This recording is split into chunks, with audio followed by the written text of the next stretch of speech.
लेकिन मुझे लाइव गाना 80 म्यूजिशियंस के साथ, अगर कोई भी एक भी टक छोटी सी गलती भी करे तो पूरा गाना शुरू से होता था, अभी की तरह नहीं।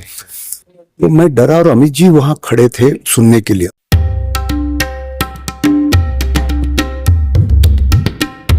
24/7 ताजा समाचार के पाठकों के लिए मेरी तरफ से हार्दिक शुभकामनाएं।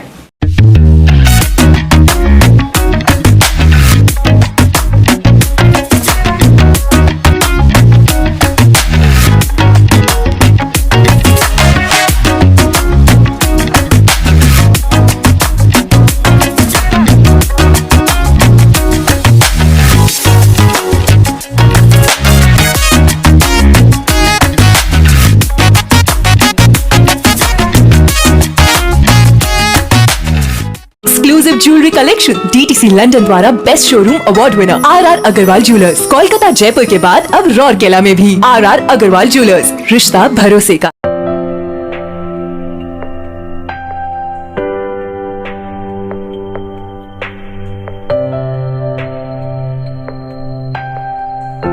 दोस्तों, भारतीय सिनेमा में काम करने वालों में से पार्श्व गायक सुदेश भोसले जी का नाम आता है तो बड़े ही अदब से उनका नाम लिया जाता है।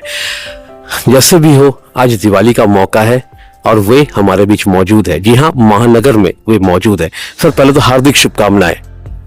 शुभकामनाएं आपको, आप देखने वाले सभी श्रोताओं को, संगीत प्रेमियों को मेरी ओर से दिवाली की हार्दिक शुभकामनाएं। सर, आपके लिए दिवाली के क्या मायने हैं? दिवाली जैसे एक होता ना, खुशियों का त्योहार है, जहाँ पे हम लोग बहुत ज्यादा व्यस्त होने के बावजूद भी अपने परिवार से, अपने दोस्तों से मिलते हैं, खुशियां मनाते हैं, पटाखे बजाते हैं। जबकि इन दिनों में थोड़ा सा समझ के थोड़ा कम बजाना चाहिए प्रदूषण की वजह से। लेकिन लक्ष्मी पूजन होता है, फिर हिंदुओं का नया साल है, और सबसे बड़ी बात तो एक खुशियों का फेस्टिवल है। तो सिर्फ हिंदुस्तान में नहीं, जहाँ जहाँ भी हिंदुस्तानी पूरे विश्व में बसे, बड़े जोश के साथ, खुशियों के साथ मनाते। और इसमें कोई भी हो, गरीब हो, अमीर हो, ऐसा नहीं। ये उस वक्त जो घर में या जहाँ भी रास्तों पर आप जाओ, गांव में, शहर में, खुशियों का माहौल होता है। सर, आजकल सोशल मीडिया का दौर चल ही रहा है। क्योंकि आप काफी सारे स्टेज शोज करते रहते हो ऑल ओवर वर्ल्ड, तो मेरा ये सवाल है कि जितने भी ऑर्गेनाइजर आपको कांटेक्ट करते हैं, उनके दिमाग में यही रहता है कि जिसको हम कांटेक्ट कर रहे हैं, सोशल मीडिया में उनके कितने फॉलोअर्स हैं। तो ऐसा क्या आपके साथ भी होता है? आपसे भी क्या पूछा जाता है? नहीं, एक्चुअली कैसा है ना, हर चीज ना समय समय के साथ बदलती है। राइट। उसी तरह अगर इस इंडस्ट्री में, इस मार्केट में, इस प्रोफेशन में टिके रहना, तो आपको बदलना पड़ेगा। अगर मैं कहूँ कि मैं 45 साल से अपना मतलब कलाकारी कर रहा हूँ, लोगों को मनोरंजन कर रहा हूँ, तो शायद वो आज की बात में सही नहीं। सोशल मीडिया बहुत जरूरी है। फिर भी मैं ये कहूँगा, मैं पुराने इंस्टीट्यूट का, पुराने स्कूल का, तो उतना मैं अप टू डेट नहीं हूँ। फिर भी थोड़ा थोड़ा करना पड़ता है। और जो पुरानी ऑडियंस और पुराने ऑर्गेनाइजर्स थे ना, वो कलाकार को देखते थे कि इसमें कितना दम है। वो अगर लाइव शोज की कहे 2-3 घंटे अकेले संभाल सकता है कि नहीं। लेकिन जो अभी नए ऑर्गेनाइजर आए ना, उनको कलाकार के बारे में कुछ भी नहीं मालूम है, वो सिर्फ फॉलोअर्स देखते हैं। तो हमको इसके बीच में बैलेंस करना पड़ता है। वो भी सही था, ये भी सही है। सर, 70 और 80 के जो दशक थे, मतलब उस दौरान आपका आविर्भाव हुआ था, और तब इंडियन ऑर्केस्ट्रा का गोल्डन एरा चल रहा था। जिस समय आपके गुरु हुआ करते थे किशोर कुमार साहब। उस समय से लेकर अब तक आपने पूरी दुनिया में काफी नाम कमाया है, लेकिन औरों की अगर बात करें तो वो पीछे ही रह गए। तो उन दिनों का दौर या सफर क्या आज भी मतलब आपको याद आते हैं? वो मैं कहता हूँ 60s, 70s, 80s और कुछ हद तक 90s एक गोल्डन पीरियड था इंडियन सिनेमा और म्यूजिक के लिए। और 60s, 70s, 80s इसलिए कहूँगा क्योंकि उस वक्त ना सिर्फ बड़े थिएटर पे मूवीज होती थी, एक रेडियो होता था, और सबसे बड़ा माध्यम एंटरटेनमेंट का था ऑर्केस्ट्रा लाइव शोज। उस वक्त ना तो ये टीवी चैनल्स थे ना ओटीटी थे, तो लोग खींच के ना मासेस जो है आम जनता वो ऑर्केस्ट्रा को ज्यादा पसंद करती थी। और उस वक्त के गाने जो है ना, अच्छा उस वक्त की ऑडियंस गाना सुनने के लिए आती थी, और उस वक्त की मेलोडी, उस वक्त की शायरी, वो मतलब वो अच्छा ये बुरा ये भी नहीं कहूंगा, अगर ये बुरा होता तो बंद हो जाता, लेकिन वहां के उस वक्त ना लोग सिंगर को सुनने के लिए आते थे। वाह क्या बात है कि रफी साहब का गाया हुआ गाना, किशोर दा का गाया हुआ गाना कोई सिंगर गा रहा है, हुबहू तो हम गा नहीं सकते, लेकिन वो जो पॉपुलर गाना उनको सामने दिखाई देता तो वो एंजॉय करते। फिर धीरे धीरे दौर बदला, लोगों को पहले डायरी में या पेपर पकड़ के गाना गाते थे, लोगों को अच्छा लगता, अब वो बदल गया। अब हमारे जमाने में हमने शुरू किया कि हमने गाना बाहट करके किया, कभी पेपर नहीं पकड़ा। अब तो वो टेलीफोन पे, मोबाइल पे देख के या टैब पे देख के। लेकिन अभी गाने से ज्यादा ना आप कपड़े क्या पहनते हो, कैसे प्रेजेंट करते हो, कैसे डांस करते हो, और ये दौर है। तो हमको क्या, हमने क्योंकि लैंडलाइन से लेके मोबाइल तक, लैपटॉप से लेके सब देखा है, तो हम दोनों का बैलेंस करने की कोशिश करते हैं। और अभी जो पुराने लोग भी उनको भी थोड़ा सा अगर परफॉर्म किए, अगर मैंने कहा चुम्मा दे दे चुम्मा, और उसके चुम्मा दे दे, तो वो नेचुरली सामने वाले को मजा आता है। तो एक है गाना स्टेज पे, और एक परफॉर्म करना, और एक एंटरटेन करना, इन तीनों में बहुत फर्क है। कभी कभी होता है कि स्टूडियो में आप बहुत अच्छा गाते हो, लेकिन स्टेज पे उतना ही अच्छा गाते हो, लेकिन लोग उतना एंजॉय नहीं करते। तो वो लाइव शोज का अभी होगा प्रेजेंटेशन, अभी लोग गाना देखने लगे हैं। तो कभी कभी ना कि सिंगर्स कुछ गाते नहीं है, वो +1 जैसे ना रिकॉर्डेड ओरिजिनल गाते, और पीछे डांसर, लाइटिंग वाइटिंग, तो लोगों को लगता है अरे बाप रे इतना उछल के कितना सुर में गा रहा है। तो थोड़ी सी कहते हैं ना वो लुका छुपी चलती है, कुछ बताते हैं लोग, कुछ लोग बताते हैं, लेकिन क्योंकि हम पुराने लोग, हम लता जी, आशा जी, किशोर दा, रफी साहब, मुकेश जी के चेले हैं, तो हम लाइव ही गाना पसंद करते हैं। सर, हाल ही में आपने एक खुलासा किया है कि जब जुम्मा चुम्मा की रिकॉर्डिंग हो रही थी तब आपने 25 कप चाय पी थी, क्योंकि सुर सही लगाना था, आवाज सही से बैठाना था, कुछ बताएं। नहीं, वो क्या हुआ, मैं ऑर्केस्ट्राज में तो मैं कहता ना माहिर हो गया था नहीं, लेकिन कंफर्टेबल था। और 87 में जब किशोर दा गुजरे तो बप्पी दा ने मुझे पहले गवाया, फिर पंचम दा ने गवाया, लेकिन मुझे लाइव गाना 80 म्यूजिशियंस के साथ, अगर कोई भी एक भी टक छोटी सी गलती भी करे तो पूरा गाना शुरू से होता था, अभी की तरह नहीं। तो मैं डरा, और अमित जी वहां खड़े थे सुनने के लिए, और मेरी जान पहचान, बहुत ज्यादा घबराया था, और इतने ऊंचे सुर में इतना ताकत वाला गाना, इतना और वो जुम्मा चिल्ला के फिर सुर लगाना। तो मैंने कुछ, कविता कृष्णमूर्ति जी ने मुझे बहुत सपोर्ट किया, मेरे सीनियर थी, मेरी अच्छी दोस्त हैं वो। तो मैं ये डर के कि कहीं मैंने बिस्किट खा लिया, मैंने कोई तीखा खा लिया, सैंडविच खा लिया, कहीं डकार, कहीं खराश, और मेरी वजह से गाना रिटेक ना हो, और इतने बड़े बड़े लोग सुनने आए थे। तो डर के गले को गर्म रखने के लिए मैंने 25 गिलास, सुबह 9 बजे से रात के 9 बजे तक 25 गिलास पीता गया, जैसे जहां मुझे डर लगता गर्म चाय पी लेते। और रात के 2 बजे रिहर्सल्स, चेंजेस, ये वो प्रैक्टिस करके 2 बजे रिकॉर्ड हुआ, 25 गिलास ठूस के एसिडिटी बढ़ा के उस हालत में गाया मैंने। और जब मुझे मालूम पड़ा रिकॉर्डिंग के वक्त अमित जी सुन रहे, तो मैंने लक्ष्मीकांत जी को बोला, प्यारे भाई को बोला, मैं नहीं गा सकता उनकी आवाज में, वो सुन रहे।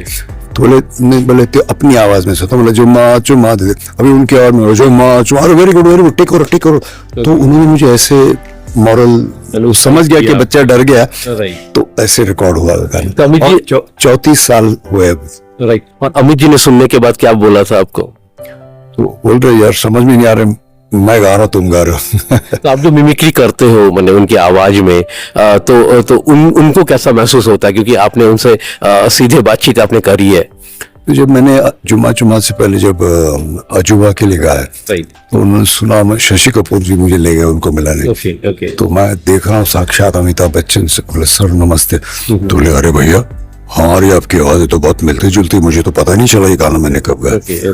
तो वो बहुत अप्रिशिएट करते हैं। और उसके बाद बोला जब भी शो में जाऊंगा तो मेरे साथ रहोगे। और आप पुराने वीडियोस देखे कि अमित जी भी उनकी आवाज में गा रहे, मैं भी उनके साथ स्टेज पे उनकी आवाज में गा रहा। तो उन्होंने बहुत मुझे कहते ना एक अप्रिशिएट किया मुझे। सही कहा सर। चूंकि आप महानगर में हो, महानगर की वो कौन सी बात है जो आपको लुभाती है? महानगर की बात की मैं तो पूरे बंगाल की बात करूंगा, क्योंकि मेरे 45 इयर्स के करियर में हो सकता है 30-35 साल शोज मैंने बंगाल में किए। तो यहाँ के जो लोग हैं, यहाँ का यंग जनरेशन भी 50 साल पुराना और आज का गाना उसी प्यार से सुनता, वैसा ही रिस्पॉन्स देता। तो यहाँ के लोग अच्छा अगर आप कुछ सुनाओ तो उसको प्यार देती, उसको एनकरेज करती, उसको आशीर्वाद देती। तो जब भी महानगर में आना होता तो बड़े एक्साइटेड होते। और कोलकाता में जब भी आप आते हो सुबह से शाम तक के खाने में क्या क्या रहता है? मतलब डाइट चार्ट में क्या क्या रहता है सर? पहले तो खूब खा लिया जो अड़ंग बड़ंग, अच्छा। अब तो बहुत संभल के खाते हैं। Okay. थोड़ा थोड़ा वेजिटेरियन ज्यादा खाते हैं, लेकिन बंगाली डिशेस सारी पसंद है मुझे। और आपका एक रिकॉर्डिंग स्टूडियो भी आपने खोला है, तो उसके बारे में कुछ बताइए। तो आपने नई प्रतिभाओं को मतलब मौका देने का वादा भी किया था, तो क्या क्या कुछ चल रहा है सर? मुंबई में गोरेगांव में जहाँ मैं रहता हूँ, मैंने ग्रेविटी स्टूडियोज बनाया जहाँ आप रिकॉर्डिंग भी कर सकते हैं, वॉइस डबिंग भी कर सकते हैं। 100 लोगों का एक हॉल है, षणमुखानंद जैसे बड़े शो में जहाँ 50-60 म्यूजिशियंस हैं होते हैं, उसकी रिहर्सल भी होती है, वेब सीरीज की शूटिंग होती है, फिर योगा क्लासेस चलते हैं, मेडिटेशन चलता है। मेरा बेटा सिद्धांत भोसले वो गायक है, इंडियन और हिंदुस्तानी और वेस्टर्न सीखा हुआ, अब वो म्यूजिक डायरेक्टर भी बन गया है। मेरी बेटी पेंटर है, इंटीरियर डेकोरेटर। मेरी बेटी श्रुति वो इंटीरियर डेकोर आर्टिस्ट है, और मेरी पत्नी हेमा वो पियानिस्ट है। तो चारों हम लोग घर में आर्टिस्ट हैं। बढ़िया बनता है। तो मैंने मेरे साउंड इंजीनियर को और मेरे स्टाफ को बोल के रखा कोई अच्छा कलाकार हो और नया हो, राइट, और उनके पास बहुत ज्यादा पैसे ना हो, तो उनके साथ पैसे की मतलब वो जिद नहीं करना उनको, क्योंकि मैं भी उस दौर से गुजरा हूँ। तो वो सभी मतलब आशा जी से लेकर कल के आए इंडियन आइडल या सारेगामा के सभी एक्टर्स सिंगर्स सभी आते हैं और हमारे यहाँ गाना गाते, रिहर्सल्स करते हैं। कुमार शानू, उदित नारायण, सोनू निगम, मतलब जितने भी रिहर्सल्स रिकॉर्डिंग्स, अनूप जी तो महीने में 4 बार आके गाते हैं। तो मैं बहुत खुशकिस्मत हूँ कि अपने देश के महान कलाकार, एक्टर्स और सिंगर्स, क्लासिकल म्यूजिशियंस, वो लोग भी आके रिकॉर्डिंग करते हैं। चूंकि पेंटिंग की बात आई, आपके पिता एक बहुत बड़े पेंटर हुआ करते थे और आपकी माताजी भी एक क्लासिकल सिंगर हुआ करती थी। आप सिंगिंग को एज अ करियर आपने चुन लिया, कभी पेंटिंग के बारे में आपने सोचा था या चस्का लगा था सर? लोगों को पता नहीं, मैं 14 साल की उम्र से 22 साल की उम्र तक फिल्म पोस्टर्स पेंट करता था। बहुत खूब। प्रेम नगर, जूली, स्वयंवर, स्वर्ण, श्रीमान श्रीमती, जितने भी है, 14 साल की उम्र से 74 से 22 साल की उम्र सिर्फ पेंटिंग करता था। और फिर घर में क्लासिकल माहौल था। सुमन मेरी माता जी क्लासिकल गायते, दुर्गाबाई शिरोडकर आगरा घराने की अजमत हुसैन खान साहब की शिष्य, तो क्लासिकल माहौल था। तो पेंटिंग और सिंगिंग दोनों था। तो 22 साल तक सिर्फ पेंटिंग और पेंटिंग, कभी सोचा नहीं। ये अचानक 18-19 साल की उम्र में मैंने पहले मेरे बंदूरे अपने आप आवाज निकली सैगल साहब की, फिर धीरे धीरे सिंगर्स की नकल अपने आप होने लगी। फिर अमित जी की आवाज एक दिन आई। तो अभी हम लोगों ने मजाक में गिना तो 21 प्लेबैक सिंगर्स और 28 एक्टर्स को मैं इमिटेट करता हूँ। तो वो 82 से धीरे धीरे माइक्रोफोन नजदीक आया और ब्रश थोड़ा दूर हो गया। लेकिन अभी भी कभी कभी पेंटिंग करता हूँ। कभी मेरी बेटी मेरे फेवरेट एक्टर का, प्राण साहब का, विनोद खन्ना का, अमित जी का फोटो लाके दे, पापा जब तक आज ये करोगे नहीं तब तक खाना नहीं मिलेगा। तो अभी भी टच में हूँ। सर, ज्यादा जितने भी दर्शक हमारे चैनल के माध्यम से आपको देख रहे हैं और सुन रहे हैं, उनके उद्देश्य में 2 लाइन हो जाए सर। साथी न कारवां है, ये तेरा इम्तिहान है, यूं ही चला चल दिल के सहारे, करती है मंजिल तुझको इशारे, देख कहीं कोई रोक नहीं ले, तुझको पुकार के ओ राही ओ राही ओ राही ओ राही। मिलजुल के रहिए, प्यार बांटते चलो, और एक दूसरे की मदद कीजिए, बच्चों का ध्यान दीजिए, बुजुर्गों का ख्याल कीजिए, बड़ों का आशीर्वाद लीजिए, माफ कीजिए और माफी मांगिए और इस देश को समृद्ध और पुनः सोने की चिड़िया बनाइए। तो दोस्तों ये थी आज की वीडियो। अगर आप इस चैनल पर नए हैं तो इस चैनल को लाइक और सब्सक्राइब करना ना भूलें। फिर मिलते हैं अगले किसी वीडियो में। सर, हमसे बातचीत करने के लिए बहुत बहुत शुक्रिया आपका। धन्यवाद। Exclusive jewellery collection DTC London द्वारा best showroom award winner R Agarwal jewellers, Kolkata Jaipur के बाद अब रौरकेला में भी आर अग्रवाल ज्वेलर्स, रिश्ता भरोसे का। নমস্কার, আমি ঋতুপর্ণা সেনগুপ্তা। 24/7 তাজা সমাচারের জন্য রইল আমার অনেক অনেক শুভেচ্ছা, ভালোবাসা। All the best. 24/7 ताजा समाचार के আমার तरफ থেকে ऑल द बेस्ट। ये मेरी अपील है उन सभी लोगों से जिन्होंने इस पवित्र धरती पर जन्म लिया है। 10,000 साल का सच्चा इतिहास जानिए। हम लोग बहुत एडवांस थे, लेकिन कई कारणों से इन सबको छुपा दिया गया है और अब समय आ गया है हर एक को सच्चाई जानने का। तो आप जुड़िए हमारी वेबसाइट www.gloriesofindia.info पे आइए और जुड़िए। धन्यवाद।